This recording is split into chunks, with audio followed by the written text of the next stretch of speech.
indeed. Now, the election is over, thank goodness, and that means that Ofcom gets back to work because they weren't able to do anything, apparently, during the election, all kinds of special rules and so on. So online safety is on the agenda once again. So they're switching that back on. And I wanted to just quickly remind everybody what Labour's position is on online safety. Of course, the Online Safety Act has passed, the legislation is in place, and Ofcom is back to work to start implementing it. But if we look at the Labour Party's manifesto, they said this: Labour will build on the Online Safety Act, bringing forward provisions as quickly as possible and explore further measures to keep everyone safe online, particularly when using social media. So they are talking about the Online Safety Act as being only the beginning. And if we go back to pre the election, in fact, if we go back to pre the passing of the Act, we should make the point that Labour was absolutely behind the idea of legal but harmful. This concept was dropped from the final legislation because it was so controversial and so draconian and so totalitarian that nobody was prepared to accept it. So when they say they're going to build on the Online Safety Act, many people, including myself, believe that this means the return of this type of idea, the idea that content which is absolutely legal but which they happen to not agree with should be systematically censored from the internet. Now, as I say, Ofcom back in business, and they are continuing to build their infrastructure in order to protect children, they claim, from harmful content online. So in order to protect children, I just want to remind everybody what this is the tech companies will have to do. First of all, they'll have to impose robust age checks. Now, of course, this isn't about checking the age of children. This is about checking the age of everyone. So this is all about digital ID because, of course, in order to check the age of anyone on the internet, they've got to identify them and absolutely establish their age to decide whether they're a child or not. Companies are going to have to bring about safer algorithms to make sure that children don't get access to certain types of content. But again, if you want to browse these platforms anonymously or you don't want to identify yourself, then you're going to get the presumption will be that you're a child and you will get the safer algorithms. And effective moderation will have to be imposed as well. This is the difference that Ofcom claims is going to be made. So children will not normally be able to access pornography, they say. So it's not going to stop them accessing it at all. It's just going to be not normal. There you go. Children will be protected from seeing and being recommended potentially harmful content, not harmful content, potentially harmful content. So we've got to be sure that we understand what that means. Children will not be added to group chats without their consent.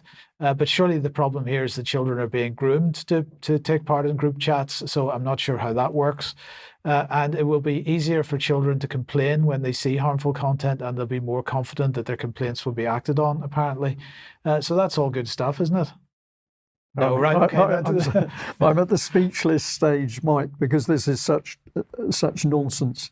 Yes. So I'm mentioning this again because the consultation ends on the 17th of July. So in a couple of days' time, this is a consultation on protecting children from harms online. If you search for consultation protecting children from harms online, you will get to see that, and maybe you might add to the consultation.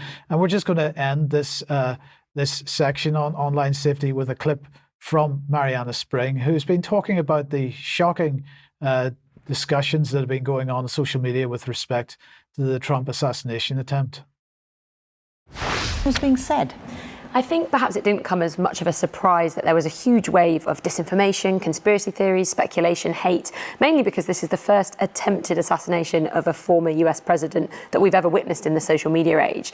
It was coming from all sides of the political spectrum, but I think what surprised me was just how mainstream a lot of the conspiracy theory rhetoric became. It was being recommended to people's feeds on X, and the average person was really getting involved. In terms of what was being shared, there were lots of people suggesting, building on kind of legitimate concerns concerns about alleged security failings and suggesting, hang on, something's not right here. But then they took it that step further, saying maybe this is staged. They'd point at the extraordinary real pictures and say, there's something not right here. This must be a bit of a setup. Lots of those people were anti-Trump supporters. Their posts reached millions.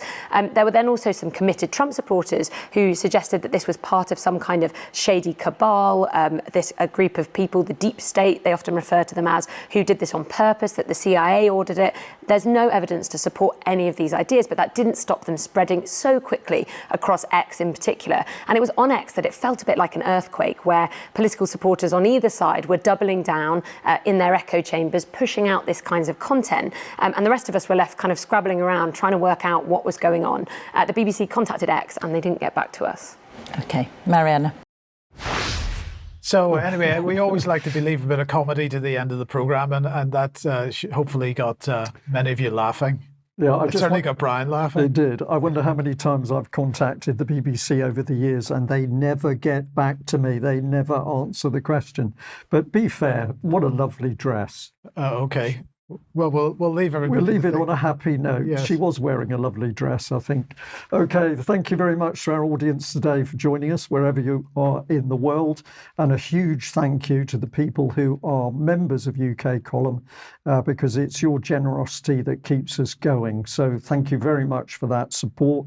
We can only do what we do with your support. So thank you. We will be back. Where are we? In the week, Monday. We'll be back on Wednesday at the same time. If you're a member of the column, stay with us. We'll be with you for Extra in a few minutes, and we'll include the clip with Debbie advertising her full interview with Mr. Bodwin. So join us for that. Thank you. Bye-bye.